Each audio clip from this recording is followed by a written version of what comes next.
A long time ago, before this election cycle fully got started in January, because let's face it, that's when things are going to overdrive, I predicted in 2023 that this election cycle would be the most interesting, not the most important, but the most interesting election cycle of our lifetime. There's a vast difference, okay? Importance. We've heard that so many times that it's lost all meaning. But I think I am factually correct, not right, factually correct, that this is the most interesting election cycle of our lifetime. We've never seen anything of this magnitude in our lifetimes. We've never seen such a massive amount of madness, insanity, hilarity, and overall the great reveal of how corrupt our entire institution is. However, over the weekend, a historic event took place. And mind you, folks, it is okay to have differences of opinion with somebody who thinks differently than you. I have a wide range of friends, be they conservative, libertarian, green, or socialist. And it's important to have your worldview to be challenged critically. But the one thing I will not stand by, and the one thing that enrages me, is people saying, oh, if only this would happen, or this horrible thing would happen to this person. I don't like that. And what nearly happened to Donald Trump, this country literally dodged a bullet. I cannot predict the future, and I could only say what if, because we could what if this scenario all day long. But if things have gone differently, if things went down differently, I fear that this country would have been a powder keg ready to blow. And that doesn't mean that the powder keg has been defused. No, it's just there waiting. Because Saturday, my apologies for that, folks. Apologies. Saturday, somebody attempted to take the life of Donald Trump. This is a video that has gone viral. We've all seen it. And I think it's important that we start from the beginning of what happened.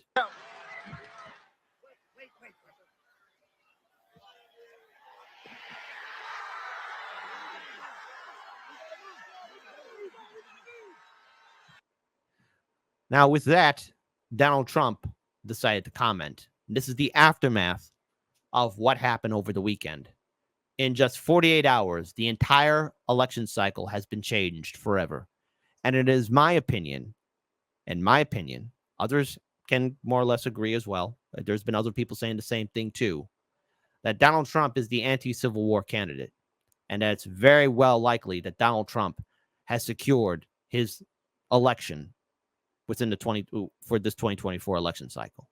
I cannot see how Biden or the Democrats have a pathway for a victory. They don't. And more or less, I think it's safe to say that it's over. Now, anything can happen. Voter turnout is key. But with Trump doing that fist pump in the air and that infamous $1 billion photo, the $1 billion photo, I think we all know what we're talking about here. That image is going to resonate with voters, and voters, especially Trump supporters, are going to turn out to vote, especially those that are not politically aligned with any party. It's enough to inspire people to turn out. So let's talk about this. Trump on assassination attempt. I should be dead. And while I am of the different political sphere of Donald Trump, I am glad he is alive. I don't want anything bad to happen to Donald Trump or his family. I don't want anything bad to happen to Biden or his family. I don't want anything bad to happen to Dr. Cornel West, RFK Jr., Jill Stein, Chase Oliver, or anyone else that's running for office. I don't want to see that. But this is Trump's words, so let's go ahead and talk about it. Former President Trump on Sunday reflected on the assassination attempt against him over the weekend, describing it as a very, very surreal experience as he made his way to this week's Republican convention in Milwaukee.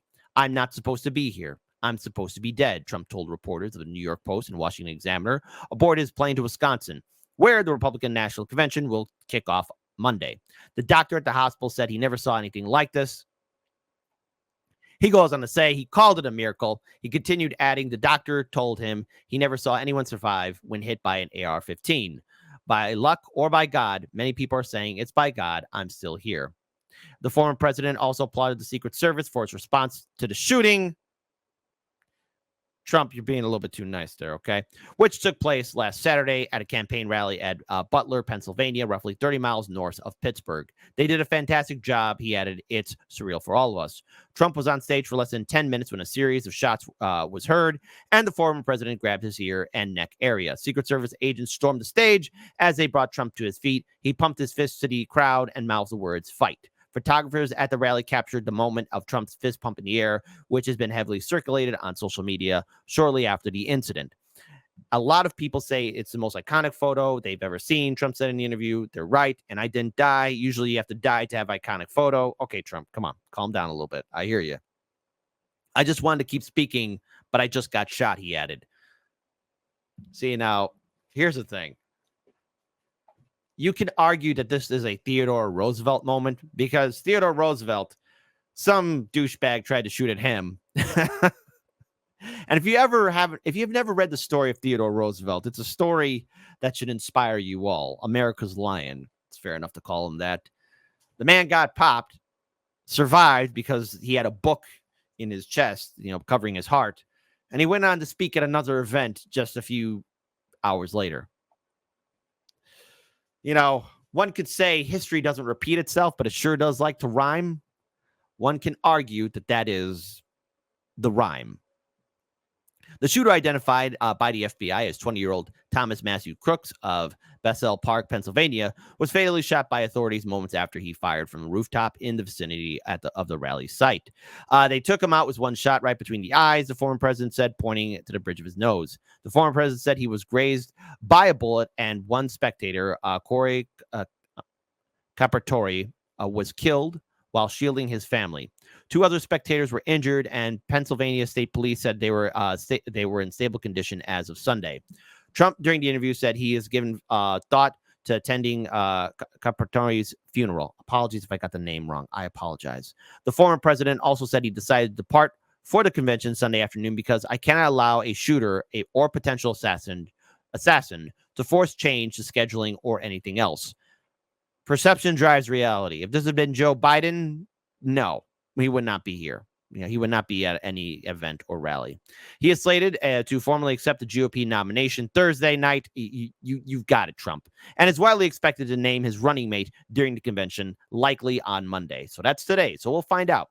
In a separate interview with another Washington Examiner reporter, Trump said he rewrote his speech for this week's Republican National Convention to focus on national unity. The speech I was going to give on Thursday was going to be a humdinger, Trump said. Had this not happened, this would have been the most incredible speeches aimed mostly at the policies of President Biden, he added, according to the newspaper. Honestly, it's going to be a whole different speech now. Biden, in a primetime address Sunday night, appealed to Americans to lower the temperature in politics. Well, good luck with that, Democrats. Good luck with that. Now, I do want to point out that it has been addressed that the fantastic company BlackRock, and I want to pull this up here as reference, RT, just a trigger to libs. RT recently posted this. One of the world's largest asset management and investment companies, BlackRock, which is heavily intertwined with the Hollywood industrial complex, confirmed that the shooter appeared in one of its ads. Now, we have to be very careful of playing certain videos because as it stands right now, at least what the buzz is on social media, that BlackRock did take down that video and edited out the shooter. Now, to be clear here, some other brave soul was able to upload that video. But it is available out there. And all the links to the stories, articles are in the live stream for our show notes. So if you watch this video clipped, check out our live stream. We always post it on our Twitter page. You'll be able to find the link to the show notes in the description box. But that's what's been going on. But I do want to pull up this video here, and I want to give a huge shout out to good friend of the show, Jimmy Dore, who was able to break down some aspects of what happened on Saturday. Now, for those of you who don't know, myself and Keaton of Due Dissidence also did an impromptu live stream as the story was developing. It was important, at least for all of us, to at least weigh in on what happened. And thank goodness, again, that nothing bad happened to Donald Trump. I don't want anything bad to happen to him or anybody else. You can have disagreements with people, but if you have to resort to violence or being pathetic, because I've been seeing this on social media, and look, everyone's allowed to have an opinion, But if you have to resort to the fact of, oh, I wish this happened or that happened. No, I don't. It's childish and insane, and it's not worth respect. If you're going to be fighting for a better future, hey, guess what? That means you're going to be working with people who might think differently than you. I'd rather live in a world of diverse opinions than one confirmed uniform opinion where all must bow their head. Here, these guys are on the roof next to Trump, and they're looking directly at where that building is, and they missed it, even though there's people screaming and yelling, and they don't go code red, get the president down. And that's their whole training. Their whole training is to be scanning for any danger. And the people on the ground saw it and you didn't. Yeah, no, that's very fishy. Here's what Thomas Massey said. He said the same bureau that investigated the Las Vegas shooting and the January 6 pipe bombs is now investigating the attempted assassination of Trump. This is also the same bureau that raided Mar-a-Lago. I'm sure they'll get to the bottom of this soon. And so here I'll show a little bit more. New video shows the moments before shots were fired, with witnesses screaming that a man has a gun, followed by rapid gunfire breaking out with Donald Trump speaking during the rally. So, and you know, that's a little bit. He's going.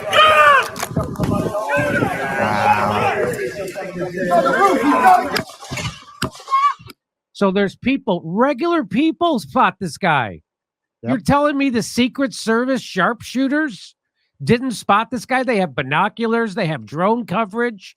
They are trained to do this. This is all they're doing. These people aren't looking out for a sharpshooter. They're looking at the president, and they see it, and they're screaming, and nothing happens. Well, so here it is. This is 7 minutes and 21 seconds before the shot. So they're looking right at where that guy is. Or where that guy is going to appear. They got binoculars. They're aimed towards that guy. There's not one guy looking that way and one guy looking the other way. They're both looking right at where that guy is. Okay. That's when I left office. That was the lowest. And this is 42 seconds before. They're down. They're already looking through their scopes. Now they see him. So it seems like they must see him. They got to see him. Yeah, there's no question. And so at least 42 seconds before, they're looking through their scopes. It appears to everybody that they already see this guy. Now, I don't know what the protocol is, but you would think the protocol is code red, get the president off the stage. Here's what Candace Owen has to say about it. I've got to be kidding me. Let me say something right now. Take this to the bank, okay? That person was allowed to scale that roof, okay? I am not some individual who's trying to assess situation and have never been around the president of the United States. While Trump was in office, okay, was around him a lot. And let me tell you something. The Secret Service, there is no person that can get around the perimeter of the Secret Service where Donald Trump is without them being aware of it. I am not kidding when I say that my husband once almost got shot by the Secret Service because he came down a staircase. I was speaking at the NRA, and he snaked in and came down, and they didn't know who he was. And they were like, freeze. Like, we will shoot you right now. So you're telling me that guy walked up and was trying to get the attention. The Secret Service saw him, and he's pointing, and he's saying, this guy's got a gun. This guy's got a gun.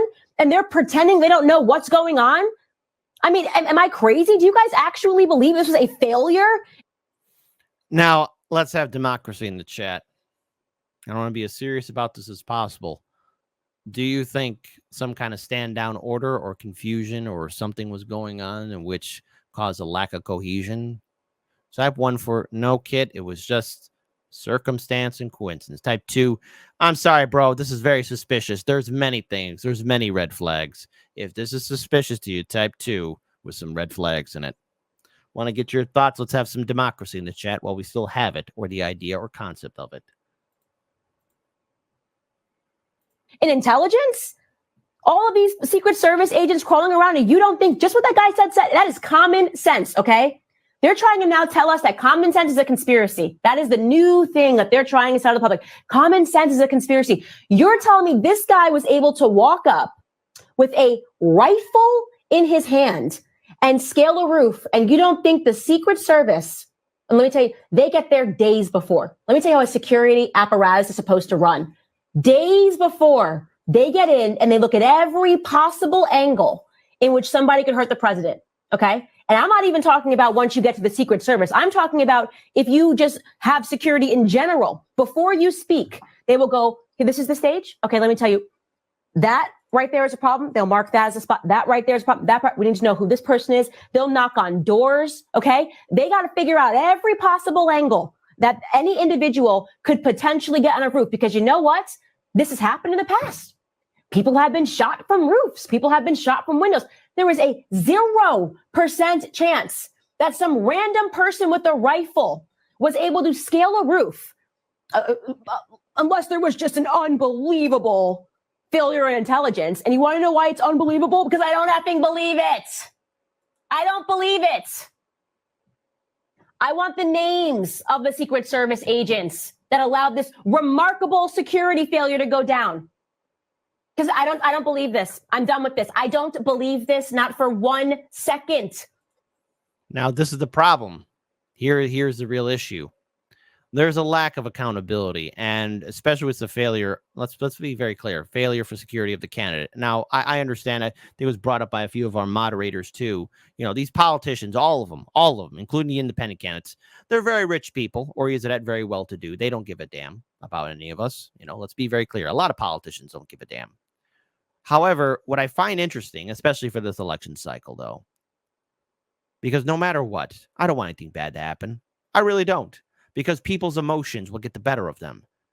And in perhaps some other alternate reality, a what if, right now, if things went differently, who knows what the mindset would be in this country right now, or how people would be reacting. A lot of people would be acting emotionally immature.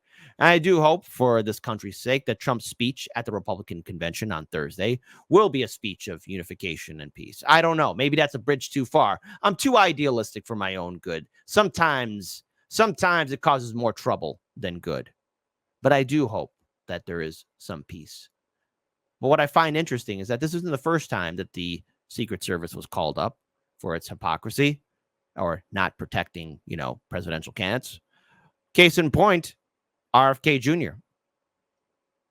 It is very sad that a lot of these presidential candidates are right now, not really getting, the well-to-do, I guess, respect, security that you would see normally. But this is the world we live in. Having been around the president, having literally almost watched my husband get shot because he came down the wrong set of stairs at the NRA, screaming at him. And I jump in front of someone like, don't shoot him. That's my husband. And you're telling me they knew he was going to speak and they weren't worried about the roofs? A roof with an angle to shoot the president. This guy says 50 yards away. He watched this. You have got. Now I want to pull up this video here because this gentleman here has gone viral for his commentary. Bear crawling up the roof of the building beside us, 50 feet away from us. So we're standing there, we're pointing at the guy crawling up the roof. And he had a gun, right? He had a rifle. We could clearly see him with a rifle. Absolutely. We're pointing at him. The police are down there running around on the ground. We're like, hey, man, there's a guy on the roof with a rifle. And the police were like, huh, what? Like they didn't know what was going on. We're like, hey, right here on the roof. We can see him from right here. We see him. He's crawling. And next thing you know, I'm thinking to myself, why is Trump still speaking? Why have they not pulled him off the stage?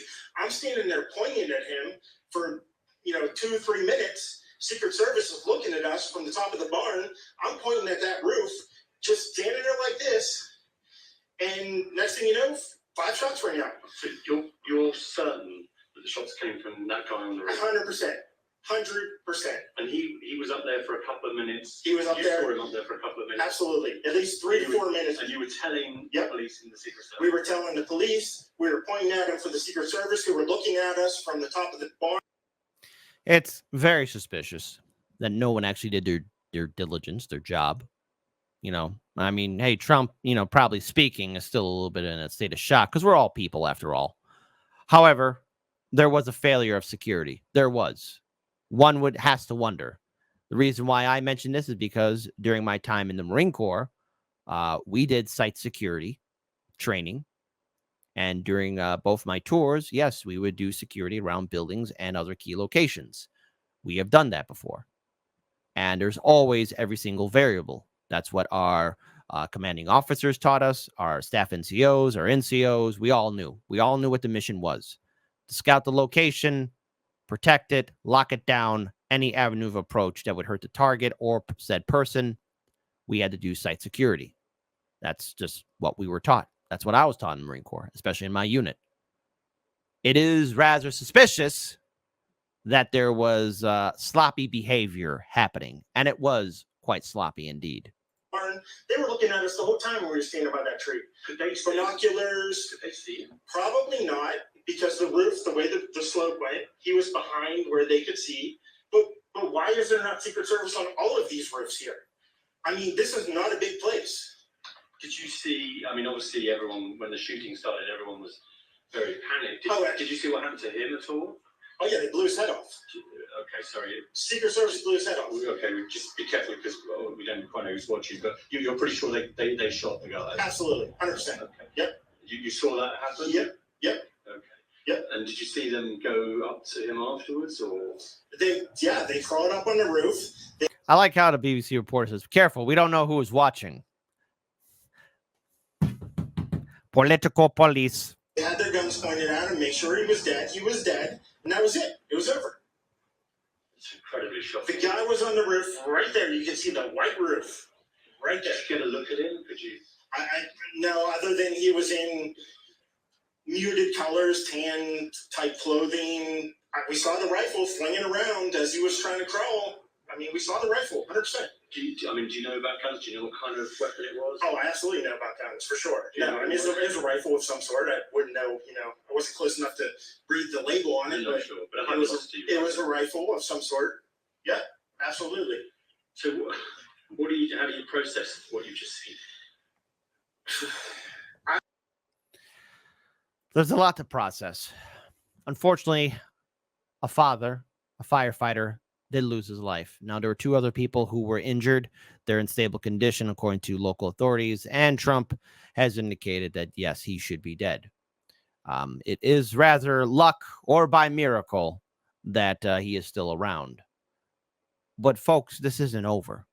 The consequences of this attempt on Trump's life on Saturday has left a huge impact that has forever changed American history, American politics, making this election cycle the most important election cycle of our lifetime. Oh, not most important, most interesting. It is going to state in time, and yes, I know the most important has been used, but most interesting. Sorry for that confusion. I guess I really am getting secondhand Joe Mencia. But this is the most interesting election cycle of our lifetime. This will be taught in history books long after we are gone. And it is, in my opinion, that Trump has secured himself his reelection. This will inspire people to turn out to vote. Perception drives reality, and people respond to strengths. Whereas Joe Biden has to be dragged off stage, Donald Trump had to be dragged off stage because he still wanted to talk. Now, I'm glad he's safe, and obviously the Republican convention is still developing as we speak. It's happening in Milwaukee, Wisconsin. Shout out to our Wisconsin family members up there. Much love to all of you. But now we have to also come to terms of this violence and this madness from our corporate media has helped create this insanity. In order for us to be better, we have to work together. And it's not through electoral politics. It doesn't matter who's going to sit on the throne. We really want to make change. Citizen battle initiatives, ballot initiatives. Apparently Biden's watching us, maybe. And also building movements and organizations not connected to Washington, D.C. We really want to make a better future. We have to be united and work together. Now, I'm glad Trump is safe, but this incident on Saturday, it will live on forever in U.S. history.